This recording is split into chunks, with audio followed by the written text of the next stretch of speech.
उत्तर प्रदेश के प्रयागराज में चल रहे महाकुंभ में चर्चा का विषय बने हुए आईआईटीएन बाबा अभय सिंह हरियाणा के झज्जर जिले के रहने वाले हैं। आईआईटी बॉम्बे में पढ़ाई, कनाडा में काम किया। कोचिंग के बाद अभय ने आईआईटी का एक पढ़ाई में वह बहुत होनहार थे।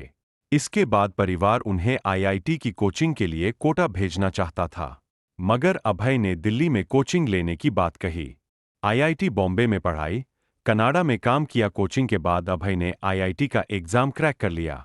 उन्हें आईआईटी बॉम्बे में एडमिशन मिल गया। अभय ने वहां से एरोस्पेस इंजीनियरिंग में बीटेक की डिग्री ली, फिर डिजाइनिंग में मास्टर डिग्री की। अभय की छोटी बहन कनाडा में रहती है। पढ़ाई पूरी करने के बाद परिवार ने उन्हें अच्छे फ्यूचर के लिए कनाडा भेज दिया। कनाडा में अभय ने कुछ समय एरोप्लेन बनाने वाली कंपनी में काम भी किया। उन्हें हर महीने 3 लाख रुपए सैलरी मिलती थी। इसके बाद कनाडा में लॉकडाउन लग गया, जिस वजह से अभय भी कनाडा में ही फंस गए।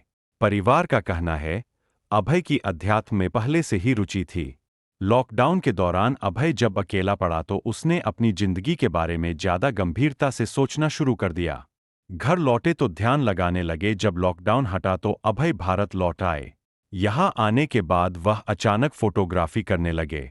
अभय सिंह को घूमने का भी शौक रहा, इसलिए वह केरल गए, उज्जैन कुंभ में भी गए थे, हरिद्वार भी गए।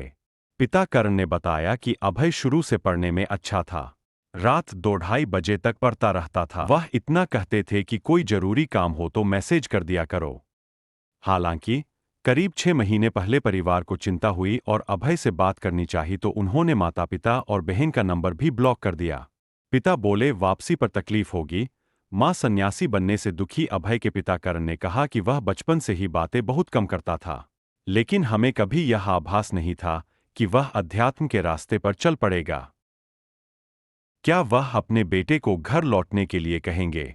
इस पर उन्होंने कहा, मैं कह तो दूंगा, लेकिन उसे तकलीफ होगी। उसने अपने लिए जो निर्णय लिया वही उसके लिए सही है। मैं कोई दबाव नहीं डालना चाहता। वह अपनी धुन का पक्का है।